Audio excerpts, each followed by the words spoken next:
permitam-me que agradeça a vossa presença, que os cumprimento e que lhes diga que a Chipre, a partir de agora, é a primeira sessão, penso eu, que nós temos depois do fim do confinamento, portanto, esperamos que, a partir de agora, a Sociedade Histórica da Empresa de Portugal retome as suas atividades em modo normal.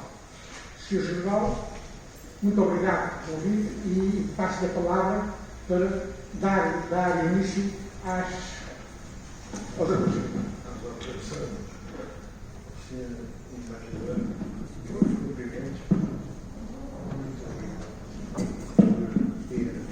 Por ter disposto no seu precioso tempo para compartilhar connosco esta ocasião que é realmente muito interessante, porque desta vez vai ser um aviador naval que nos vai falar sobre a aviação naval.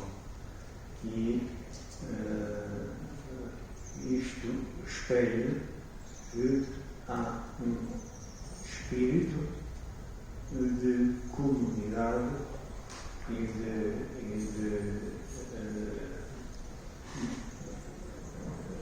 apreciação sobre tudo o que é voar. E voar não é só voar muito tempo, mas sim voar também desde que primeiros tempos. E é isso que nós vamos assistir.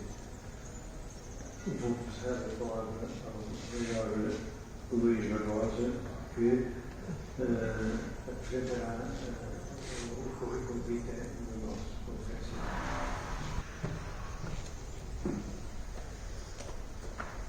Muito obrigado, Sr. Embaixador, muito obrigado, Sr. General, e muito obrigado aos presentes por aqui estarem hoje.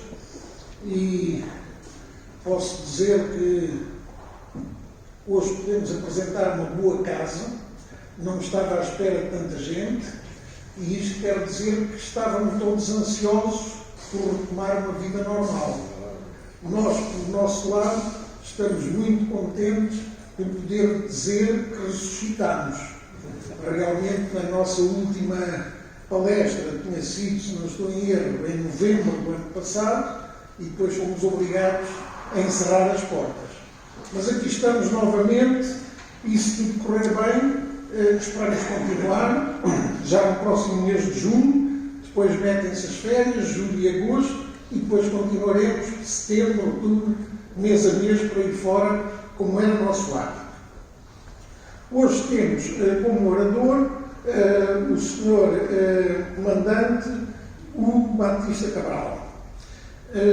O Sr. Comandante Hugo Batista Cabral já vem colaborando connosco há algum tempo, mais propriamente desde 2019, e já fez aqui assim, no Instituto Bartolomeu de Guzmão, duas conferências muito interessantes. Uma delas, que era a Grande Guerra, a aviação marítima no Atlântico Português, que foi uma conferência em 21 de fevereiro de 2019, e depois, mais tarde, ainda em 2019, uma outra conferência também muito importante, que é a Gênese da Travessia Aérea do Atlântico Sul, que vai ser celebrado o centenário no próximo ano, e que já o temos apalavrado para falar aqui no próximo ano, justamente sobre essa importantíssima viagem. Para aqueles que não o conhecem, eu faria uma rápida apresentação do seu comandante. O capitão de fragata Batista Cabral ingressou na Marinha, na Escola Naval, em 1990, tendo terminado o seu curso em 1995, com um estágio de embarque na corveta Augusto Castilho. Em 1996, destacou para a corveta Oliveira e Carme. Atenção que tem aqui dois componentes do curso Oliveira e Carme. Portanto, espero que o senhor se comporte devidamente. Onde permaneceu até 1998 como oficial navegador. Neste ano iniciou o seu curso de pilotagem na Força Aérea Portuguesa com um estágio de voo na Academia da Força Aérea em avião Shipman. No seu curso, efetuou pilotagem básica na Esquadra 101 a voar TB-30 Epsilon e pilotagem de helicópteros na esquadra 552 em Alouette 3. Os Alouette 3, entretanto, já não existem, foram substituídos no ano passado, em 2020. Permaneceu mais 2 anos em diligência na Força Aérea como copiloto dos helicópteros SA-330 Puma na esquadra 751, que é a célebre esquadra de busca e salvamento da Força Aérea, que está assediada na Base Aérea número 6 e que tem um historial notável que lhe valeu a condecoração da Torre de Espada em 2017, se não estou em erro. Nessa esquadra teve a oportunidade de experimentar a viagem aérea de Lisboa-Madeira, ou mais corretamente, Montijo-Porto Santo. Ou seja, fez em helicóptero mais ou menos o mesmo que estes senhores fizeram em avião há 100 anos atrás, mas com outras ajudas. Em 2001 regressou à Marinha para iniciar a sua qualificação em Linx MK-95 no Centro de Instrução de Helicópteros da Esquadrilha de Helicópteros da Marinha. Efetuou o seu primeiro embarque entre 2004 e 2006 como piloto do destacamento de helicópteros número 13 Matrix Flight, a bordo da fragata Porto Real. Entre 2008 e 2010 embarcou a bordo da fragata Álvares Cabral como chefe do destacamento de helicópteros, vulgo Flight Commander, do destacamento de helicópteros número 17 Rogue Flight. Em 2010 qualificou-se como instrutor de pilotagem de helicópteros no Reino Unido, na Central Flying School. E em 2012 voltou a embarcar como Flight Commander do destacamento de helicópteros número 19, Phoenix Flight, novamente a bordo da fragata Porto Real. Entre 2012 e 2015 exerceu o cargo de diretor do Centro de Instrução de Helicópteros e entre 2015 e 2018 de oficial de operações. Atualmente ocupa o cargo de segundo comandante da Esquadrilha de Helicópteros da Marinha. O comandante Cabral possui 17.000 horas de navegação e 35.000 horas de voo e 3.500 horas de voo em helicópteros. Desde adolescente, o comandante Cabral se interessa pela história militar e, eventualmente, por formação profissional, desenvolveu um grande interesse pela história da nossa aviação naval. Na última década, tem vindo a dedicar-se a pesquisar sobre este tema e, em 2015, começou a produzir um livro sobre as aeronaves da Marinha para uma editora estrangeira, que teria sido editado no ano passado, 2020, não fossem as consequências económicas da pandemia. Contudo, está atualmente a produzir uma versão do mesmo livro em português para uma editora portuguesa. Concluiu recentemente um mestrado em História Marítima, tendo defendido a tese com o título Aviação Naval, das origens ao desaparecimento de Sacadura Cabral.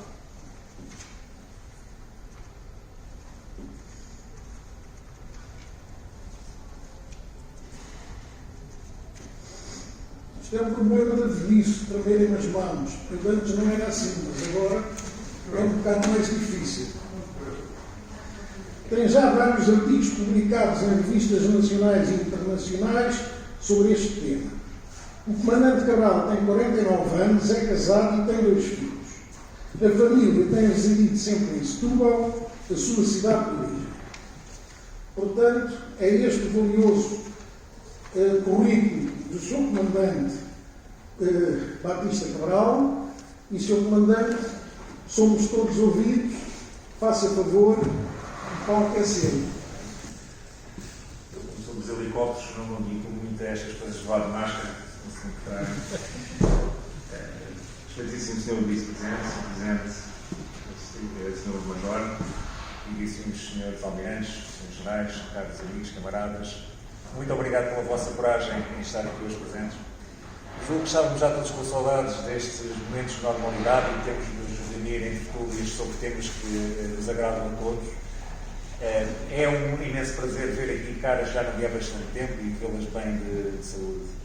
Agradeço também ao Instituto Bartolomeu Guzmão por mais esta oportunidade de partilhar os estudos que têm feito de um tema que creio que esse beijamento consigo me apaixona. E voltar a esta casa, que a última vez que cá aqui, como referiu, foi em outubro de 2019. O mundo era completamente diferente nessa altura, impressionante como as coisas mudaram em pouco tempo. E o título da minha palestra foi A Gênese da Travessia Aérea, ou seja, como é que surgiu em Sacadura Cabral a ideia da travessia e que objetivos ele pretendia atingir na altura. Esta palestra bem se podia intitular continuação da palestra anterior, porque efetivamente aquilo que vamos conversar um pouco é a evolução deste projeto, sobretudo entre o segundo semestre de 1919 até setembro de 1921, quando se começam os preparativos finais para a viagem ao Brasil, em que o marco mais relevante acaba por ser exatamente a primeira viagem aérea entre Lisboa e o Funchal, um feito que, por si só, é um feito notável, um feito aeronáutico notável, um avanço científico e, na minha opinião, esta viagem é um pouco mais do que aquilo que normalmente conhecemos como um ensaio geral para a travessia. Vou começar por fazer uma breve retrospectiva de como é que surge o projeto, portanto, resumo da conferência anterior, como é que ele vai evoluindo ao longo do tempo, que contratempos se teve que ultrapassar, como é que surge então a necessidade de desenvolver um sistema de navegação aérea, como é que ele é utilizado e que consequências é que esta viagem trouxe. Mas no fim, como é a tradição, gostaria ao vosso expor para responder algo que não tenha sido bem claro durante a apresentação ou dúvidas relacionadas com o tema, que eventualmente estarei à altura de responder. Começaríamos então. Acho que já tem. Em 1914, quando rebenta a Grande Guerra, um conflito que acabou por proporcionar um avanço tecnológico absolutamente extraordinário à aeronáutica. As aeronaves em 1918 têm capacidades impensáveis em 1914, surge uma indústria aeronáutica que constrói centenas de milhares de aeronaves, uma indústria altamente lucrativa, assim como uma geração de centenas de milhares de jovens muito qualificados, pilotos, mecânicos, ofícios relacionados com a construção aeronáutica. E tudo isto gera um potencial que alguns governantes começam logo a questionar ainda no decorrer da guerra, como é que vão rentabilizar no pós-guerra. E a resposta acaba por ser unânime. Todos eles consideram que a melhor solução será investir no desenvolvimento da aviação comercial. Numa primeira fase, utilizando as aeronaves excedentes da guerra para estabelecer redes de distribuição do aéreo, e as aeronaves de longo alcance para empreender viagens aéreas cujo objetivo seria testar e validar as rotas que a aviação comercial iria utilizar no futuro, nos seus voos transatlânticos ou transoceânicos e intercontinentais.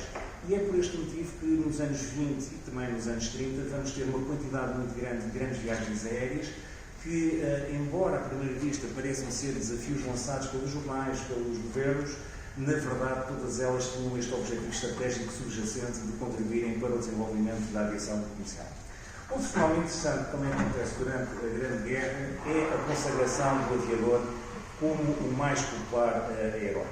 Isto porque, muito em contraste com aquilo que acontecia no terreno, que há uma guerra de atrição, de trincheiras, que é muito mau para a moral, surgem os combates aéreos em que os combatentes combatem uma liberdade de movimentos nunca antes vista, que contrasta bastante com a guerra de trincheiras, e cria um espírito de luta muito romanceado, que é o espírito da cavalaria medieval, da justa, em que o combatente combate de igual para igual e vence aquele que tem mais perícia.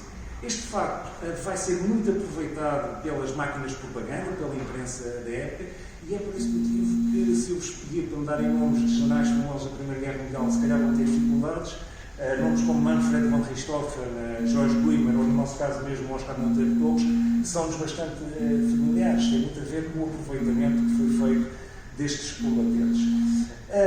Mas da mesma forma que passamos no pós-guerra para o desenvolvimento da aviação militar para a aviação comercial, também não se vai perder a fama destes aviadores e deixamos de ter o as da aviação notabilizado por abater uma grande quantidade de aeronaves e passamos a ter o herói da aviação correlacionado com aquelas grandes viagens aéreas. E é por isso que continuamos a ter nomes de aviadores muito famosos, como Charles Lindbergh, Amelia Earhart, Jean Mermont e, no nosso caso, claro, Gapatin, Sacadura Cabral, com a tripla Sarmento Beires, Brito Pais e Manuel Gouveia. Portanto, são homens que têm uma grande popularidade, os seus feitos representam um grande prestígio para o seu país e elevam a autoestima nacional. Portanto, eles têm uma popularidade que hoje eu diria que está muito associada a jogadores de futebol ou artistas muito famosos, e estes são as estrelas pop dos anos 20 e dos anos 30.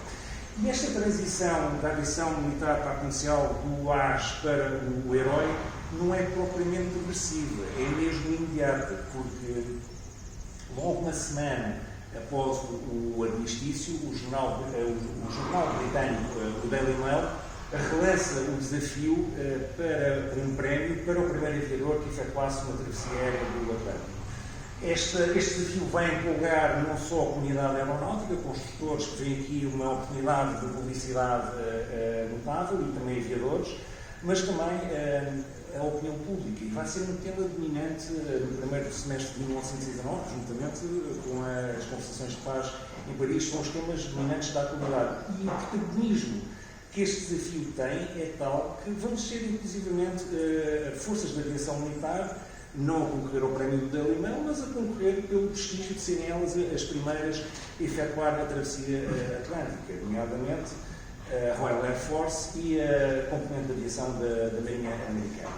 Estes dois projetos, contrariamente àqueles que estão associados ao jornal Daily Mail, que intencionavam efetuar o voo transatlântico diretamente da Terra Nova para a Irlanda, tencionam utilizar a rota dos Açores, portanto, efetuar uma escala dos Açores. Este facto vai levar a que sejam encetados contactos com o nosso governo, a nível diplomático, e chamar a atenção do governo português para esta questão de desenvolvimento da aviação comercial e das rotas transatlânticas. E o governo português vai acabar por se aconselhar com homens como o Sacadura Cabral, que era o diretor da Aeronáutica Naval, portanto, a componente de aviação da Marinha Portuguesa, o general Simas Machado, alto comissário da República para os Açores, e o general Norton Matos, um político bastante influente na sua época, um grande dinamizador e entusiasta da aviação, que ocupava um lugar de destaque na nossa alegação de paz em Paris. E estes homens, e não de uma forma concertada, vão criar a percepção no nosso governo que, efetivamente, este desenvolvimento da aviação comercial vai ser bastante lucrativo, vai ser bastante rápido, e Portugal está numa posição estratégica muito privilegiada para tirar grande proveito desta nova tendência que se desenhava começar rapidamente. E ao ponto de o Ministro da Marinha consignar uma verba bastante apreciada para os padrões da época e que está na nossa economia, de 1.800 contos, em que 900 contos seriam então para aplicar diretamente nos Açores na construção de um centro de aviação marítima e infraestruturas de apoio à navegação aérea internacional, transatlântica, e os outros 900 contos para projetos relacionados com o desenvolvimento da aviação comercial. E é para aqui que Sacadura Cabral vai olhar com atenção. E Sacadura Cabral tinha uma visão, não é esta? Uma visão um pouco mais à frente dos demais. Sacadura Cabral percebe que os Açores vão ser um ponto de escala obrigatório da rota do Atlântico Norte, da mesma forma que Lisboa poderá ser o primeiro aeroporto em continente europeu. Também da mesma forma, para a rota aérea do Atlântico Sul, Cabo Verde seria o ponto de escala obrigatório e Lisboa poderia ser a confluência das duas rotas do Atlântico Norte e do Atlântico Sul. Isto daria a Portugal um domínio total das rotas aéreas comerciais do Atlântico, enfim, muito à semelhança daquilo que aconteceu no século XVI, em que tomámos conta dos portos-chave do Índico e apoderámos da rota das especiarias, ou do comércio das especiarias, com os grupos que todos nós conhecemos. Portanto, Sacadura Cabral considerava mesmo que isto poderia ser a reabilitação económica de Portugal. Só que uma pequena nota de rodapé, ele considerava que a melhor localização para este aeroporto de Lisboa era onde hoje está situada a base aérea número 6 no Montijo. Portanto, não deixa de ser curioso, como passados 102 anos, ainda não decidimos se vamos lá construir um aeroporto ou não. Seja como for, com esta argumentação, não teve, e com o contexto da época, não teve grandes dificuldades em convencer o Ministro da Marinha em aprovar um projeto para se efetuar uma viagem aérea de ligação Portugal-Brasil. Portanto, o objetivo seria um desenvolvimento da aviação comercial. Portanto, este é o primeiro objetivo, pelo menos declarado politicamente, para a viagem aérea ao Brasil. E como é que Sacadura Cabral considerava efetuar esta viagem? Ele, essencialmente, tinha duas opções em vista. Uma seria utilizando o hidroavião, porque os pontos de escala não tinham, parte deles não tinham aeródromo, efetuar o voo direto entre Cabo Verde e Pernambuco, portanto, no continente, na costa continental brasileira. Porém, era um voo de 1.400 milhas e não existiam, pelo que soubesse, hidroaviões com capacidade ou com este alcance. A segunda opção que ele considerava seria efetuar o voo, a travessia do Atlântico Sul, incluindo uma escala intermédia na ilha de Fernando de Noronha.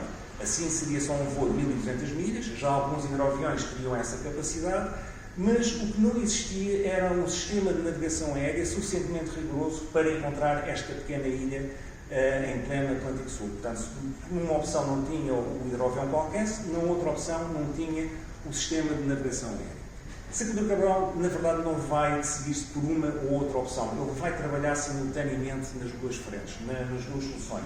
Ou seja, vai contactar construtores aeronáuticos europeus para averiguar se seria possível construir ou adaptar uma das aeronaves existentes para ter o alcance para efetuar o voo direto e, simultaneamente, contacta o seu antigo chefe e amigo próximo, o comandante Gá Coutinho, para colaborar consigo no desenvolvimento de um sextante, aliás, um sistema de navegação aérea suficientemente rigoroso. E porquê Gá Coutinho?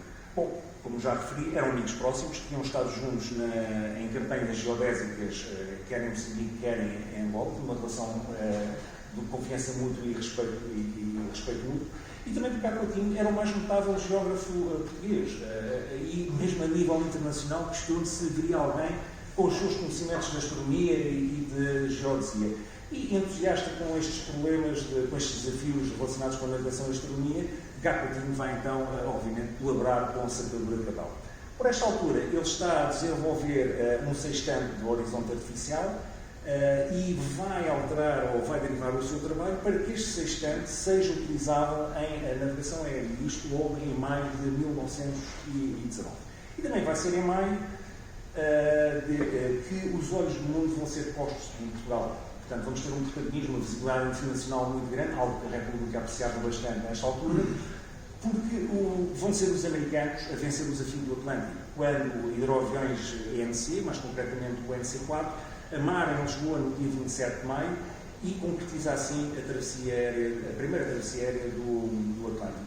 Este facto tem uma grande visibilidade na imprensa internacional e, obviamente, também na imprensa nacional passa a seguir com grande entusiasmo estes feitos de aviação e, a partir daqui, também a opinião pública portuguesa vai aderir àquele espírito da Golden Age de grande interesse com feitos relacionados com a aviação. E ainda para mais, porque o jornal O Século vai anunciar, nesta altura, que Portugal também tem um projeto de efetuar uma viagem aérea ao Brasil. Isto vai divulgar a nossa opinião pública. Ficamos com a noção, os nossos aviadores, que o nosso país consegue ombrear nesta questão da aviação, que era um símbolo de mobilidade, com as nações mais avançadas, com as nações mais poderosas. Enfim, é um pouco também à conta deste anacronismo que ficamos com a sensação, e o próprio Sacadura Cabral também, da forma que escreve, dá essa ideia, que o nosso projeto da travessia surge como uma consequência do projeto americano. Não é bem verdade. Já tinha surgido umas semanas antes. Seja como for, o jornal, em particular o Século, começa a dar grande interesse, grande foco a esta questão da viagem aérea e começamos a perceber que o interesse não é só português, também há um grande interesse por parte dos brasileiros e durante um mês e meio, é um tema dominante da atualidade portuguesa. Portanto, é aquilo que entusiasma os leitores e a opinião pública portuguesa. Porém, começam também, passado algumas semanas, a surgir alguns imprevistos e vicissitudes. O primeiro, algo que parece a mim, não sei bem como, mas algo que Sacadura Cabral não antecipou, foi o interesse que os aviadores do Exército, da Aeronáutica Militar, tiveram em efetuar a viagem ao Brasil. Temos, inclusivamente, um requerimento de 10 aviadores da Aeronáutica Militar e nomes sonantes, como Cívica Duarte, o Sousa Maia, o Beiros, o Esteves Beja, o Val Portugal, a pedirem ao Ministro da Marinha para lhes ser, enfim, não exatamente assim, mas implicitamente, para desentregar a quantia consignada para a travessia, para serem eles a efetuar a viagem ao Brasil. Isto depois degenera aqui uma troca caricata de artigos no jornal de Sacadura Cabral a dizer sim, vocês podem ganhar o prémio, mas dos 200 pontos da travessia, nem pensem nisso, não é?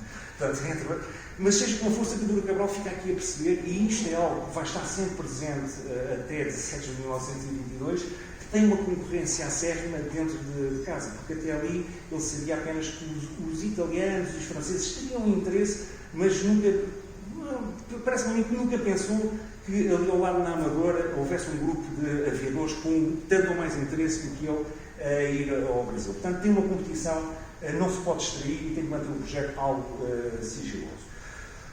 Sacadura Cabral vai então a França e a Inglaterra. Ele diz que vai a Itália, mas não tem provas disso.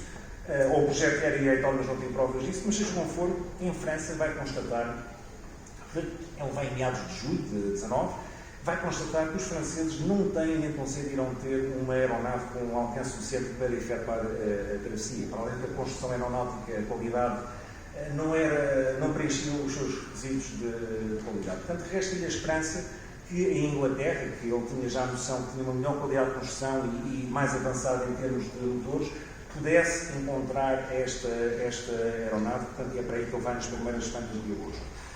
Outro contratempo que surge é o ceticismo de Santos Dumont relativamente à travessia. Percebemos pelo século que Santos Dumont, o pai da aviação, obviamente o mais respeitado homem do ciclo aeronáutico brasileiro, não acredita que esta viagem seja possível. E certamente não terá sido coincidência que a partir daqui deixamos de ouvir notícias do projeto do Brasil e também, digamos, perde-se aquele interesse inicial, ou pelo menos a visibilidade que existia na imprensa portuguesa. O projeto, digamos, que o interesse, aquele entusiasmo com a aviação começa a esmorecer um pouco. Porém, este paradigma vai alterar rapidamente, passado poucas semanas, quando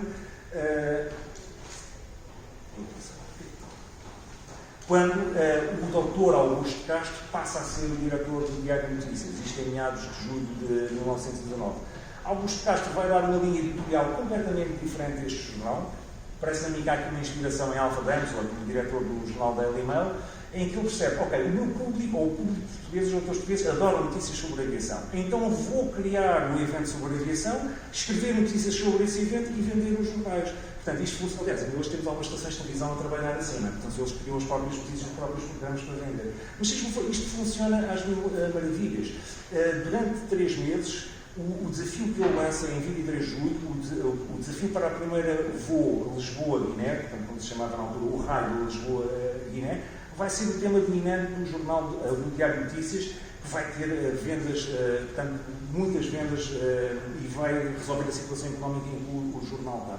E vai ser um desafio que, obviamente, vai empolgar toda a comunidade de aviadores portugueses ao longo do tempo. Aliás, é interessante que ele diz que há um prémio social, mas nunca diz que há. Depois percebo ali também uma correspondência de Sacadura Cabral, que não havia prémio nenhum. Portanto, lançou-se assim um bocado de cabeça para o desafio. Mas tem sorte que depois vão surgindo banqueiros e patrocinadores.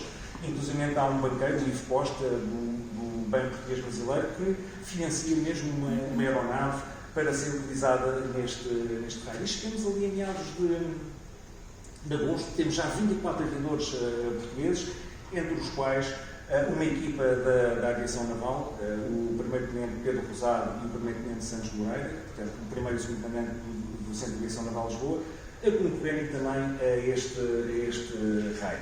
Eles serão efetuados um requerimento ao Ministro da Marinha, qualquer coisa nos termos, Sr. Ministro, pedimos autorização para participar na viagem no raio de Lisboa-Guiné e também apoio para adquirir uma aeronave. O Ministro da Marinha lhes disse, mais formalmente, obviamente, sim senhor, os senhores estão autorizados a participar na viagem a Lisboa-Guiné, mas utilizem o mesmo avião que o vosso camarada Sacadura Cabral está a adquirir em Inglaterra para fazer a viagem ao Brasil. Portanto, este era o pressuposto da participação. Sacadura Cabral, nesta altura, está em Inglaterra. Também constata em Inglaterra que, embora existam planos de hidroaviões com um grande alcance, estes não estarão prontos antes de março de 1920. Portanto, era importante a viagem ao Brasil começar antes de março de 1920, ou até março de 1920, para aproveitar os ventos favoráveis, os ventos alívios. E este hidroavião, que seria o Vickers Valência, não estaria pronto até esta altura, para além de ser um hidroavião que iria utilizar novos motores. Portanto, seria uma máquina de motores ou uma aeronave de motores sem provas dadas. E o que é facto é que a fiabilidade do material é o principal requisito de Sacadura Cabral. Ele sabe que o país já está, nesta altura, mais entusiasmado com a viagem à Guiné, que a questão da viagem ao Brasil está um pouco esmorecida. Ainda para mais, vai-se cruzar com 3 camaradas da Aeronáutica Militar, o capitão de voo de Portugal, mais 2 alferes da Aeronáutica Militar, que foram à Inglaterra adquirir o hidroavião para fazer o voo.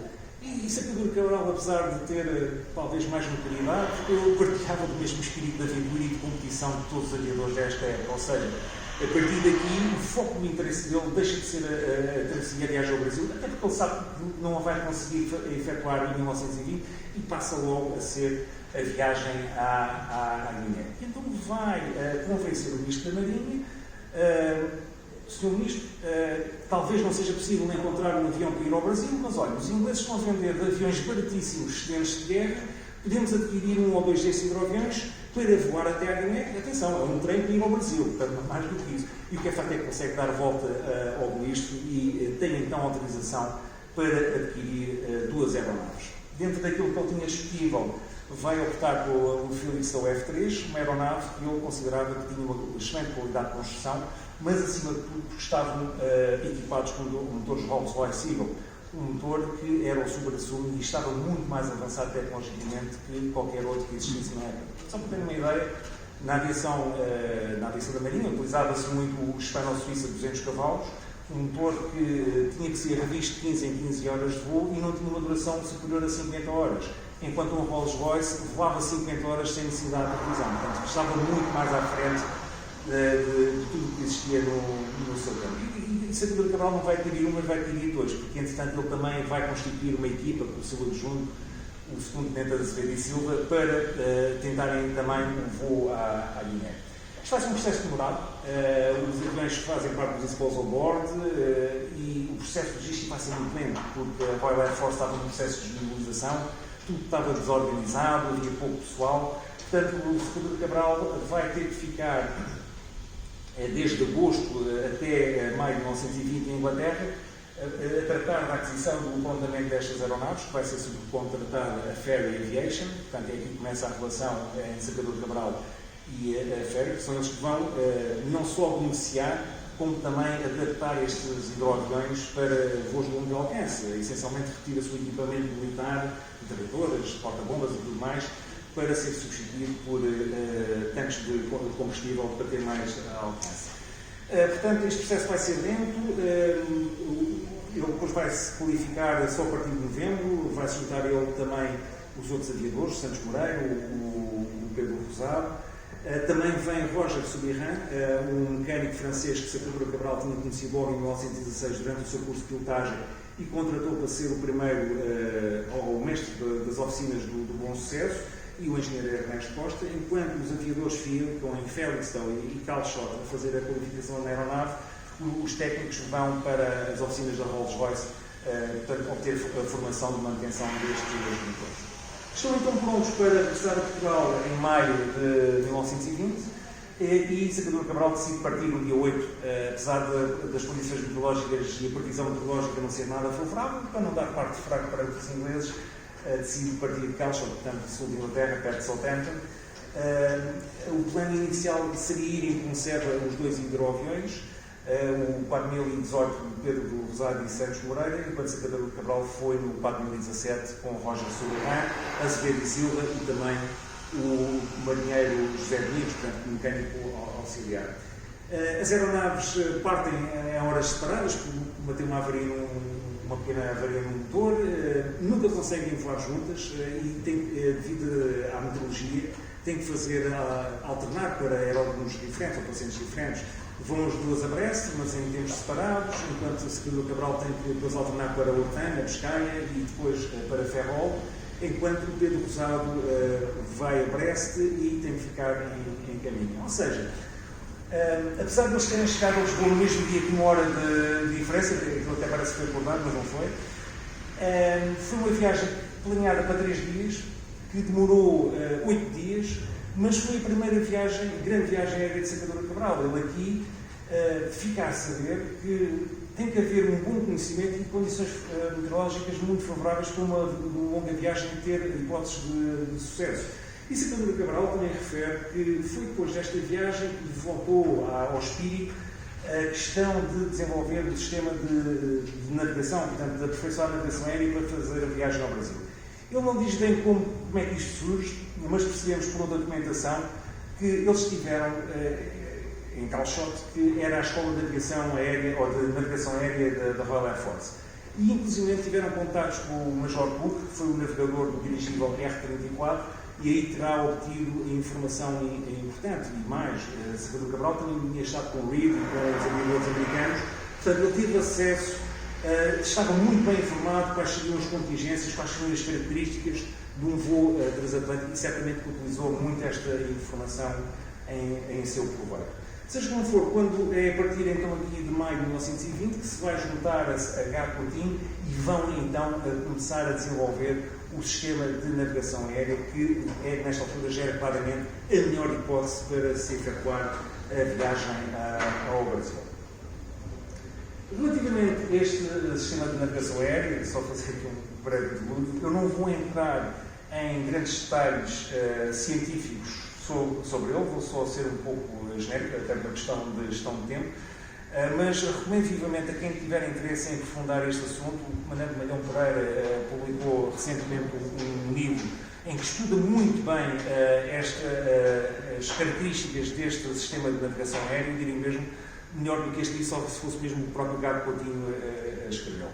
Mas, de uma forma muito genérica, como é que nós chegamos a 1920 e é necessário, que é que se começa a pensar em navegação aérea? Portanto, ainda para mais, quando já há um século e meio, para um navio seria possível determinar a qualquer altura do dia, em qualquer ponto do globo, através de uma combinação de navegação astronómica e navegação estimada, a sua posição.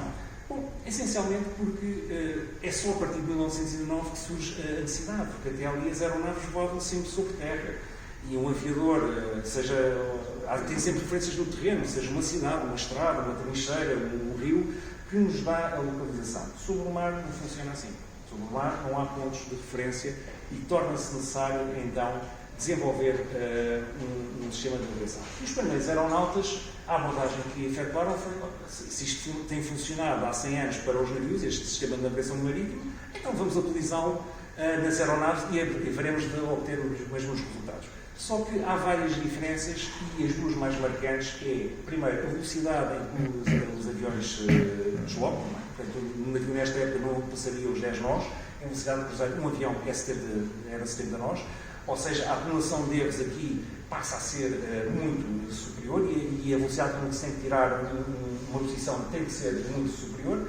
E também a forma como o vento afeta uma aeronave é completamente diferente do navio. Portanto, o vento afeta uma aeronave integralmente. A aeronave desvia-se do seu rumo com a mesma velocidade e intensidade que o vento que está em altitude. Portanto, a suscetibilidade de surgirem erros também aumenta exponencialmente na navegação aérea. E estes primeiros aeronautas, utilizando técnicas de navegação marítima, obtiveram então erros na ordem de 30 a 50 milhas. No caso deles não foi particularmente crítico, porque eles voavam do Canadá para a Irlanda, ou da Irlanda para o Canadá, e mais 50 milhas para a direita e mais 50 milhas para a esquerda, fariam de encontrar a terra. Agora, Sacadura, Cabral e Gago Coutinho queriam encontrar a ilha de Fernando de Noronha, uma ilha que na sua máxima extensão tem 10 km, portanto já não poderiam ter este tipo de erros. Eu diria, mais do que 10 milhas de erro seria suficiente para já não encontrarem a ilha de Fernando de Noronha e perderem-se em pleno Atlântico, ainda para mais que as aeronaves, contrariamente aos navios, são muito limitadas em autonomia. Portanto, o que eles efetuaram, o caminho que optaram por seguir foi uma adaptação muito inteligente das técnicas de navegação marítima adaptadas às contingências e à especificidade da navegação aérea, em que resultou no desenvolvimento de técnicas e instrumentos. E destes instrumentos, o mais emblemático, obviamente, que é o sextante do horizonte artificial, de Gago Coutinho, que eles chamavam o astrolábio de precisão. No Gago Coutinho não inventou o sextante, ele foi inventado pelos ingleses no século XVIII, nem inventou tampouco o sextante do horizonte artificial. O que ele fez foi a adaptação do sextante do horizonte artificial à navegação aérea. Nesta altura já existiu este tipo de sextantes, só para ter uma ideia, portanto, este horizonte artificial seria obtido através de uma bolha, como aqueles níveis de carpinteiro que todos nós temos em casa para endireitar os quadros e para fazer pequenas obras de bricolagem. E conforme devem calcular, esta bolha é bastante sensível, portanto, a oscilações, a movimentos, ainda para mais, o objetivo do sextante é fazer coincidir esta bolha com uma imagem refletida de um astro, que se observa através de uma luneta, e também já todos observamos com um binóculo, e também sabemos que é tudo suscetível a movimentos. Agora imagino que ao utilizar um instrumento destes num avião que se desloca a 130 km/h e de cockpit descoberto. Portanto, é virtualmente impossível, ainda para mais porque a bolha e o astro tinham movimentos assíncronos, portanto, mexiam-se com uma frequência diferente. Portanto, era virtualmente impossível utilizar um sextante deste tipo. O que Coutinho vai efetuar é uma solução geométrica genial, muito simples, mas genial, que é, ele chega à conclusão, se o raio da curvatura da bolha de nível for igual à distância entre a imagem refletida, portanto, se este raio da curvatura, no caso do sextante de 25 cm, for igual à distância entre a imagem refletida do astro e o olho do observador, o que vai acontecer é que o astro e a bolha vão ter o mesmo período de oscilação. Portanto, eles oscilam, sim senhor, mas oscilam sincronizados, e isto torna possível efetuar a leitura do sextante em voo. Mesmo assim, requeria uma grande perícia que Coutinho tinha para utilizá-lo em voo, e eles, inclusive, até apontavam ao astro para o vento, portanto, o vento relativo ser diferente, porque imagina um sextante de lado, portanto, faz um arrasto enorme e torna-se também impossível utilizá-lo. Portanto, este foi o pequeno truque de Coutinho. Eu não quero com isto diminuir o trabalho, ou muito pelo contrário. O facto de ser simples só revela a genialidade de Coutinho. Reparem, antes de Coutinho houve pelo menos 4 navegadores aéreos que utilizaram sextantes, que tinham a mesma formação académica que Coutinho, mas nenhum deles se lembrou disto, porque não tinham a sua inteligência. Portanto, este é o grande valor deste homem, de conseguir utilizar uma solução muito simples, mas genial. Outro instrumento também foi bastante relevante, desenvolvido por estes homens, Coutinho e Sacadura de Gabão, neste caso, foi o calculador o Platinum Batimente, que é, também tem outros nomes, calculador de Hooke's ou calculador de derivas, há uma série de nomes que eu nunca fui praticante, portanto, há uma série de nomes que se atribui a este instrumento. Essencialmente era um calculador gráfico que permitia que, observando a deriva que uma aeronave tinha voando em rumos desfasados 45 graus, obtinha-se muito rapidamente a velocidade e direção do vento que a aeronave estava a sentir na sua altitude, a velocidade que ela estava a efetuar sobre o terreno e o rumo que tinha de ser corrigido para manter uma determinada rota. Essencialmente resolvia de uma forma muito rápida e rigorosa todos os problemas da navegação estimada. As derivas eram lidas lançando boias de fumo ao mar e depois, através de marcas desenhadas na deriva ou nas asas, depende do tipo de aeronave, observava-se como é que a aeronave derivava relativamente a estas marcas. Até aqui, esta questão das boias já era utilizada, era um instrumento comum, só que os aeronautas efetuavam, lançavam boia, observavam a deriva e corrigiam só para a deriva. Assim só corrigem a rota, mas nunca sabiam qual é que era o vento que estava a afetar a aeronave e, mais do que isso, a velocidade que ela estava a efetuar sobre o terreno. E eles conseguiram, então, com este instrumento, resolver todos estes problemas. Não menos importante, é todo o processo de simplificação de cálculos que Coutinho desenvolveu. A navegação astronómica, assim, de uma forma muito genérica, pressupõe a comparação de leituras feitas a astros numa posição estimada com as leituras efetuadas na realidade. Depois é fazer um diferencial e obtém-se, portanto, uma linha de alturas. Isto é um processo que requer cálculos de tipo de medida esférica e bastante complexos, ainda para mais numa época que não existem máquinas calculadoras. Portanto, ao ter uma linha de altura num navio, nesta altura, é um processo que levava cerca de 1 hora.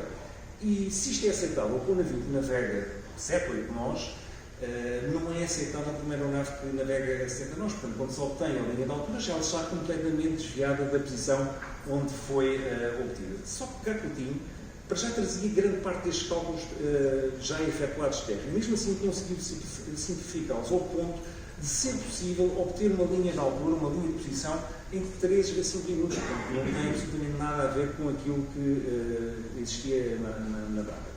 Eles começaram então a testar estes métodos em 1920, pelo menos 4 voos que eu tenho conhecimento.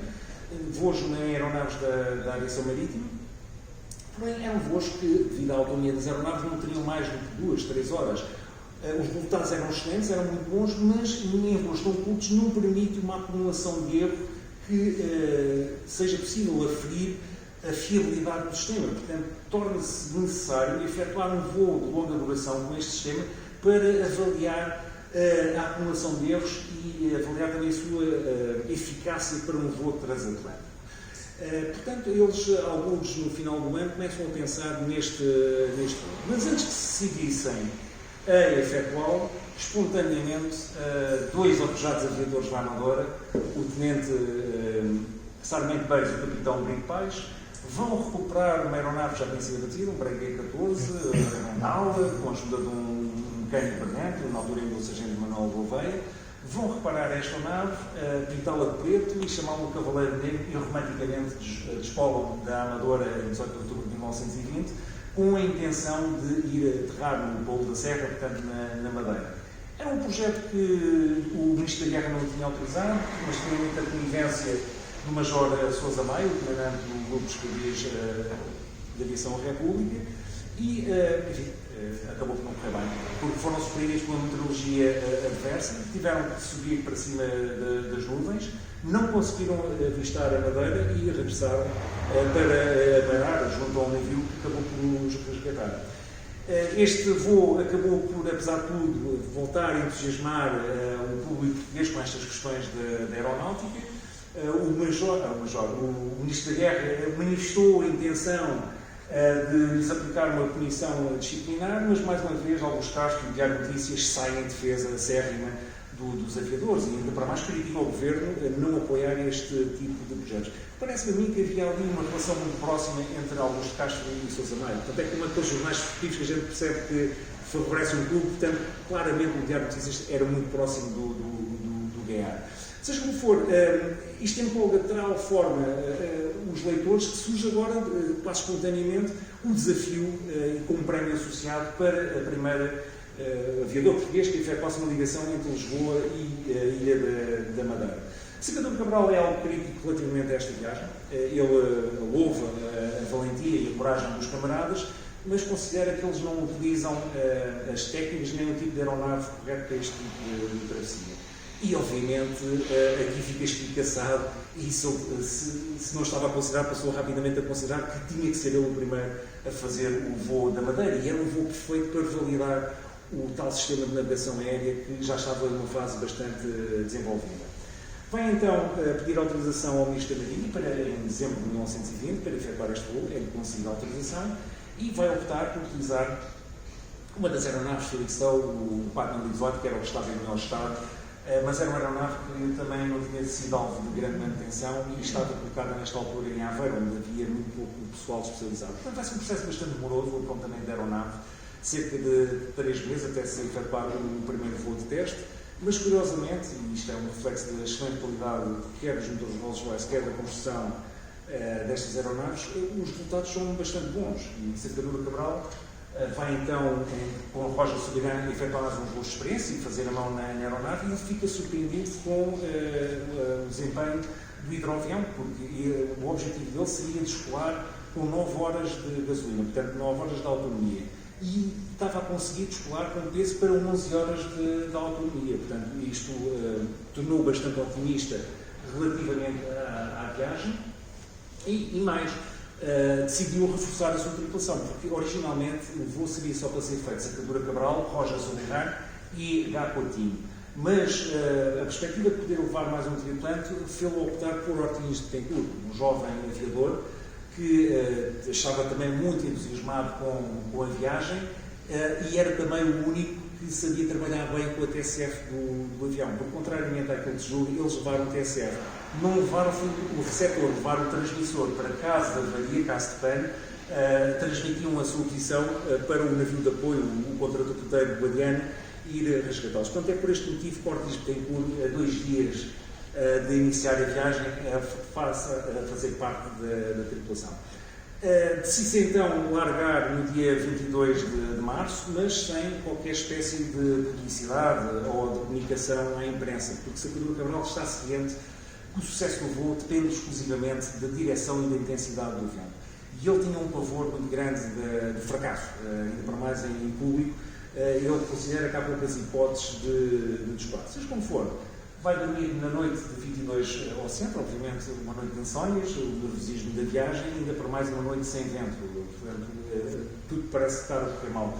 Surgem os primeiros alvos, continuam a não haver vento, mas a partir das 7h30, 7 da manhã, começa então a intensificar um vento de nordeste e às 8h30 ele considera que há condições, pelo menos, para tentar a viagem. Dá então ordem para o hidroavião ser apontado para a viagem, sai da doca às 9h45, vai então hidroplanar até à zona da Trafaria, durante cerca de meia hora, para aquecer motores, faz uma primeira tentativa de descolagem, depois seria a direção da ponte 25 de Abril, não consegue descolar, não por causa do vento, mas que a aeronave atravessa, mas fica com a certeza que na segunda vai conseguir e efetivamente acontece. Descola então às 10h30, junto, portanto, mais para o lado da margem sul, pela descrição que fizemos, que é mais para o lado da margem sul, em frente à doca de Belém, feita uma volta pela esquerda, e às 10h35 está então a sobrevoar o farol do Bugio, que é o ponto inicial da navegação. Portanto, é aqui que Gato Coutinho começa o seu trabalho de navegador, é aqui o ponto, o IP, portanto, começa a contar a navegação. Durante meia hora voam à vista de terra, tem um já não se vê terra à vista, portanto, é aqui que começa, digamos, estão largados à navegação de Gato Coutinho, mas nesta altura, Sacadura Cabral já vai muito calmo. A meteorologia está muito favorável, o vento começa a intensificar, as condições de mar seriam ótimas até se fosse necessário fazer uma amarragem de emergência e os motores trabalham sem qualquer espécie de ratéres, portanto, tudo está perfeito e fica bastante relaxado. Passa aos comandos ordens de Tencourt e a partir dali vai deliciar-se a ver a sua tripulação a trabalhar, o Roger Subirão e fazer transfer de combustível plantel sem gravidade, ordens de Tencourt muito concentrado na pilotagem, no rumo, Gato Coutinho a tirar retas de altura, fazer os seus cálculos.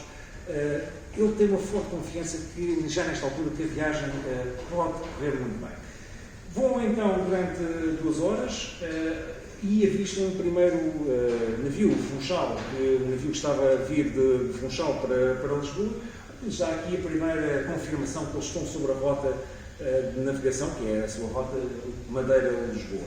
Passado mais 20 minutos, sobrevoam outro navio, o Porto, um navio com o qual Sacadura Cabral tinha combinado nas vésperas, quando sobrevoasse, que o Porto içasse uns galhardetes numéricos com a distância a Lisboa para confirmar a sua posição com o navio. Ele ainda faz uma volta, mas o navio não reage em tempo, então decidem seguir a viagem, mas depois vão se encontrar no Funchal e vão chegar à conclusão que ambas as posições coincidem. Inicialmente até uma discrepância de 5 milhas, mas depois no correr da conversa percebe-se que o Porto começou a contar a sua navegação 5 milhas à frente do Bugio, daí esta discrepância. Portanto, temos aqui uma confirmação que a navegação aérea e a navegação marítima estavam a ter o mesmo rigor.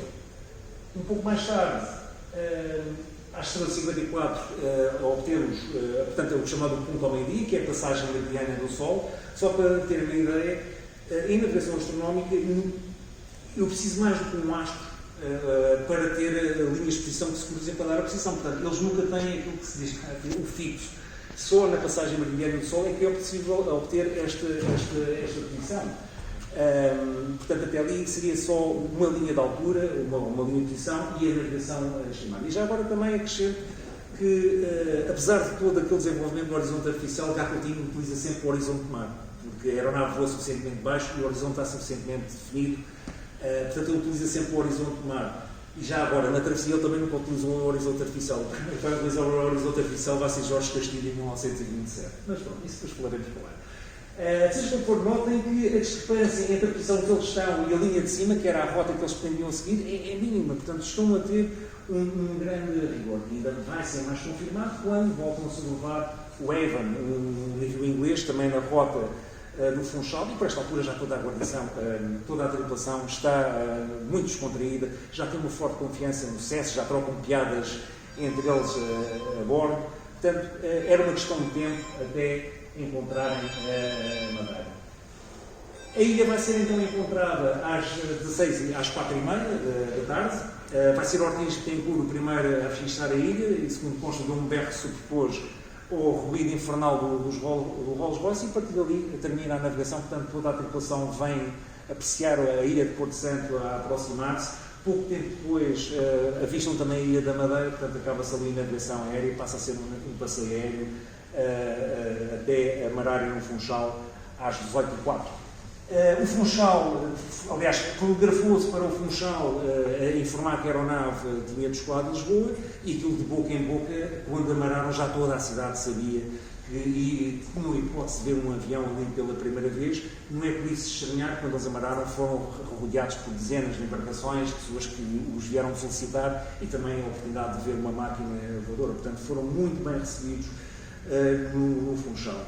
E tiveram que lá ficar alguns dias para atenderem a eventos de homenagem que lhes foram dirigidos, e também a retribuir com voos de cortesia às elites funchalenses, mas também porque o vento do Nordeste tanto os tinha ajudado na viagem a Lisboa-Funchal, estava bastante fresco, e na viagem Funchal-Lisboa teria um efeito contrário. Portanto, também tiveram que ficar ali retidos mais uns dias à espera de melhor tempo. Até que, no dia 2 de abril, decide então a Sacadura Cabral que vai começar a viagem, ou vai regressar a partir de Porto Santo, porque reduzia aqui em 50 milhas a viagem. Porém, tinha que esperar que o vento estivesse no setor de oeste para poder tentar a viagem. E o seu plano aqui já não era vir para Lisboa, já se contentava em chegar ou a Lagos ou a Casablanca, e aí reabastecer a aeronave para chegar a Lisboa. Mas tinha que ter sempre um vento de noroeste.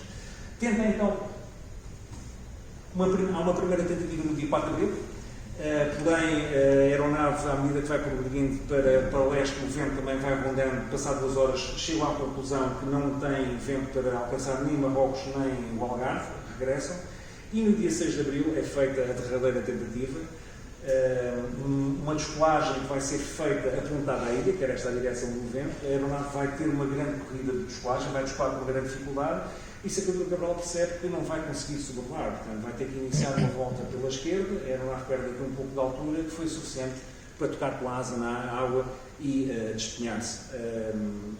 O impacto não terá sido muito forte, porque não houve feridos, mas a aeronave partiu-se e começou a entrar água, que foi acionar uma das boias de fundo defeituosas, e acabou por fazer ignição da gasolina que se estava a derramar. Foi um golpe de sorte muito grande não ter havido lesões, mas o hidrogênio transformou-se num mar de chamas, e foi só o rápido socorro do seu navio de apoio, o Guadiana, que enfim, nos salvou a vida. A aeronave ainda continua a arder durante mais 3 horas, foi colocada para a praia de Porto Santo, e por um motivo que eu não consigo compreender, eles conseguiram aproveitar os motores. Portanto, os motores, depois de estar dentro da água salgada e no meio do incêndio, aproveitaram os motores e realmente eles voaram. Portanto, os motores viam-se mesmo muito bons. Seja como for, não regressaram de avião, regressaram 8 de abril a bordo do Guadiana, e eu julgo que isto terá contribuído para a pouca visibilidade que a nossa imprensa deu a este feito. Por acaso é algo que eu não consigo compreender. Houve pouca. Falou-se na imprensa nacional, falou-se também um pouco na imprensa aeronáutica internacional, mas não consigo compreender. Mas claramente foi dado muito mais ênfase mediático à viagem, à tentativa de Bates e Pais do que a esta viagem. Porém, curiosamente, o que é contrário ao que é costume nestas situações, houve um forte reconhecimento institucional, quer da Marinha, quer do próprio Governo. Foi-lhes atribuída a mais alta condecoração nacional, a Torre e Espada, à tripulação toda. Foram muitos eventos de homenagem aos aviadores. Inclusive os oficiais de marinha, os sócios do Clube Militar Naval, efetuaram uma subscrição para adquirir um monumento que ainda hoje existe. E, portanto, tiveram um reconhecimento muito grande, ficaram uns pinkers dentro da corporação, dentro da Marinha. E aqui era a altura que Sacadura Cabral achava, ok, esta é a altura ideal, então, para eu obter o tal financiamento que me falta para ir ao Brasil. E ainda para o ajudar, portanto, já estava bem visto da Marinha, mas para ajudar o seu caso, por coincidência, pouco tempo depois, em maio de 1919, o governo, o embaixador brasileiro, convida o nosso Presidente da República, o Presidente José de Almeida, para participar nas comemorações dos 100 anos da independência do Brasil. E isto aqui dá a força política que Sacadura Cabral, eu penso que não precisava, mas ajudou claramente para conseguir o financiamento para o Brasil. Portanto, é aqui que surge a ideia, é aqui que ele veio alegar que a viagem ao Brasil, já nem sequer fala daquela questão da aviação comercial, a viagem ao Brasil é, acima de tudo, uma representação diplomática, é um contributo português para a celebração da independência do Brasil, até porque nós fomos os primeiros a lá chegar por via marítima, também seremos os primeiros a lá chegar por via aérea. E esta ideia, obviamente, politicamente, teve grande aceitação e sem hesitações. Foi então dado os 200 pontos a Sacadura Cabral para ir comprar uma aeronave, só que 200 pontos em 1919 era uma coisa e em 1921 já não deu para comprar mais que um monomotor. Mas pronto, isso será um assunto que falaremos na próxima palestra. A partir daqui, portanto, começam os preparativos finais para a travessia e, agradecendo a vossa atenção, dava aqui por terminada a minha palestra. Muito obrigado.